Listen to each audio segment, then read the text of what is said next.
Hello and welcome to a Rome Total War battle analysis. Yes, not a commentary battle, an analysis battle. What are the differences between an analysis and a commentary battle, you might ask? Well, the differences are as follows. Commentary battles are shorter and more about the spectacle of the battle. Analysis battles are battles that go into more detail about the strategy of the battle and basically details the pros and cons of both me and my opponent with regards to our tactics. So let's get into it, shall we? In this battle, there were no rules, and we are obviously on the Syrian Flats map, and we had 12,000 denarii between the two of us. Well, each of us had 12,000 denarii, sorry. Yes, let's be more clear on that. I'm playing as Parthia. My opponent is playing as Macedon. Let's go over my army setup, and I'll discuss what my plans were going into this battle. So I have 6 units of archers with no upgrades. These are light soldiers, obviously. They are basically peasants with bows. Not very professional at all. I've got 4 units of cataphracts. These are super heavy cavalry, and they have the gold upgrades, one of which houses my general. There he is there, a very proud man. I'm surprised he can say anything though with that helmet being so low, but never mind.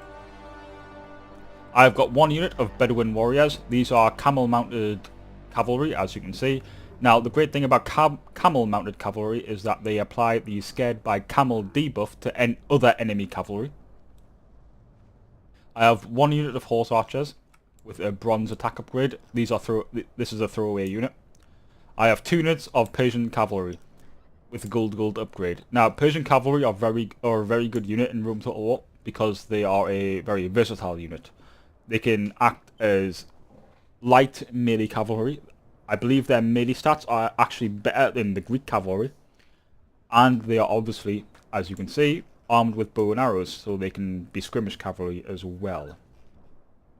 So, anticipating what my opponent was going to bring, I thought that he was going to bring quite a large contingent of pikemen, maybe a small amount of archers, maybe quite a large contingent of cavalry, some consisting of light cavalry and some of the contingent consisting of heavier companion cavalry. So my plan was to basically whittle my opponent's infantry down using my missile soldiers, and I was going to envelop his cavalry and basically cut them down with my super heavy cataphracts. That's the very high level of my strategy there. I'm going to skip forward here so we can see my opponent's army. Okay, so my opponent brought a very different army to what I thought he was going to bring. He's got 6 units of archers with gold upgrades. He also has 2 units of Cretan archers with the moderate upgrades. 1 unit of royal pikemen with the bronze upgrades.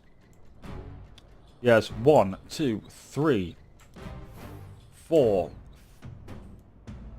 5 units of companion cavalry, all with the gold upgrade. And he has 1 unit of light lancer cavalry with the gold upgrade.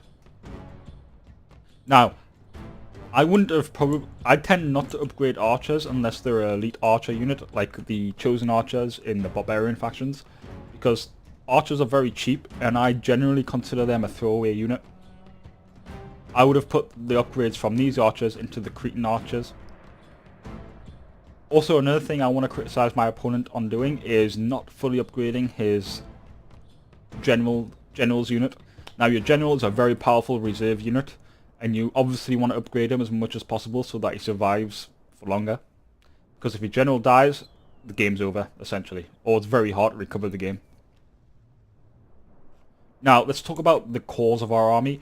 Quite clearly, the core of my opponent's army is the missile units, the archers, because those archers are going to win him the battle. The core of my army are the cataphracts, which are the super heavy cavalry you're seeing now. Let's talk about the strengths and weaknesses of both of our armies. Weakness of my army, obviously I don't have any infantry, like decent melee infantry. He has the royal pikemen, which are good against cavalry, extremely good against cavalry. A weakness of his army would be his cavalry, because his companion cavalry cannot hold back my cataphracts. My cataphracts will slaughter his companion cavalry.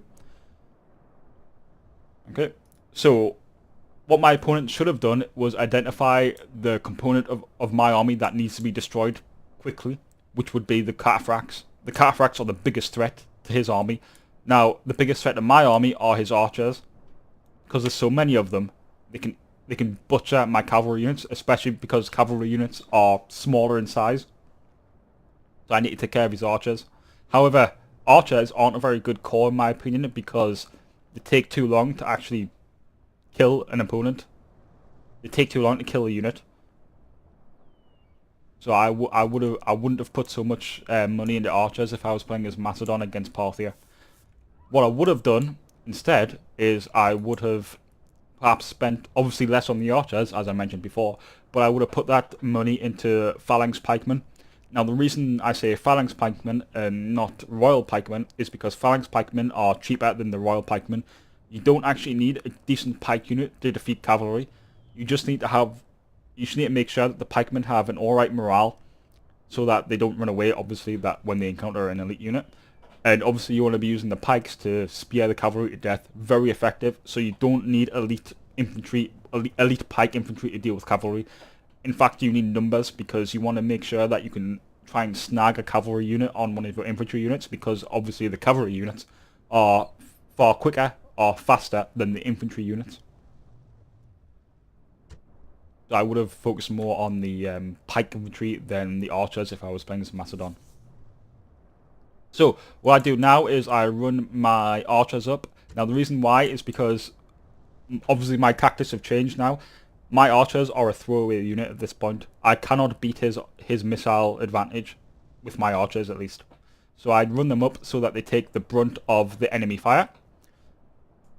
Now, important, I start to maneuver all of my cavalry force. So this is where the vast majority of my denarii is.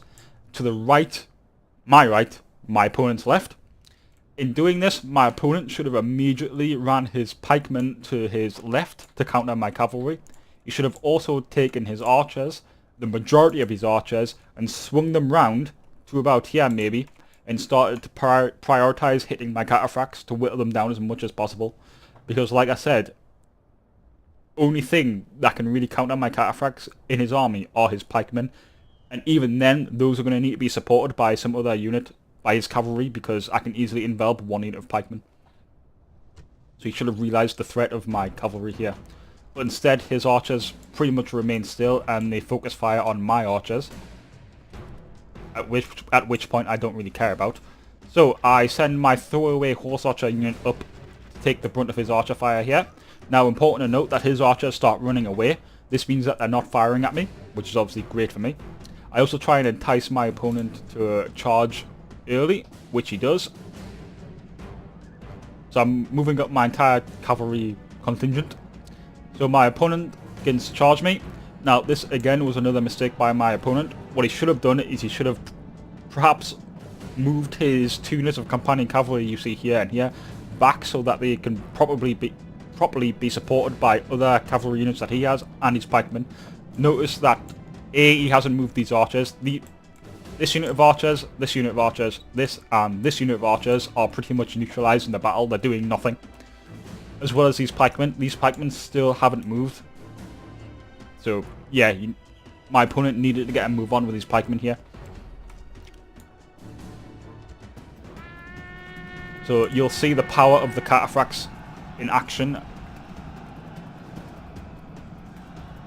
So I quickly envelop his companion cavalry. That one routs pretty much immediately. I've enveloped this unit of companion cavalry, which routs immediately. He then attempts to charge in more cavalry to support this engagement here, but it's too late. He gets a decent charge off, but it's not enough to break my cataphracts. Now at this point, he obviously heavily outnumbers my cataphracts here, but it doesn't matter because my cataphracts are far superior. This is where the pikemen needed to be. I then envelop his companion cavalry on the right of this engagement. He sends archers into melee, which was a bad idea, because they're terrible in melee. He then envelops my cataphracts here, but it's too late. 2 units of his cavalry have routed, the light lancers and 1 companion cavalry unit. This is dangerous in Rome Total War because it's very easy to chain route. Plus, I've got another unit of cataphracts here waiting just to charge into the backs of these. So it's like a double envelopment going on here. Notice how I haven't even used my Bedouin warriors. This is obviously a mistake by me because I was micromanaging over here. And it does happen to me quite often whereby either a small or large part of my army doesn't get utilized. So you want to make sure that you're utilizing your soldiers as best as you can. So his archers have reformed now, but it's far too late. There's nothing really he can do at this point.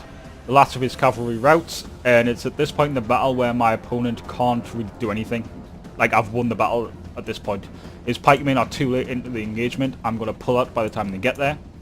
And now I can easily run down all of his archers.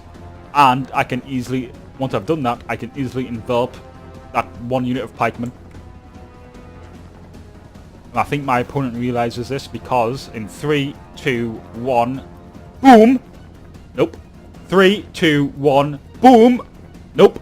3, 2, 1, 3, 2, 1! God damn it! There we go. Yeah, midst defeat. Victory! Your soldiers have driven off the enemy, and your triumph is complete!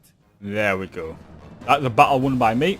Again, when you're playing against a missile-heavy army, numbers matter. If you're playing against a cavalry-heavy army like Parthia or possibly Armenia, remember to bring lots of pikemen that don't necessarily have to be decent soldiers, like phalanx pikemen will do, as they are significantly cheaper. You want to try and get them to snag on a pike unit, and they will quickly get decimated. Make sure you support your inferior cavalry with infantry, and all should be well. So I hope that you've all learned something here. I hope that you've enjoyed the video. Thank you for watching, and I'll see you later. Goodbye.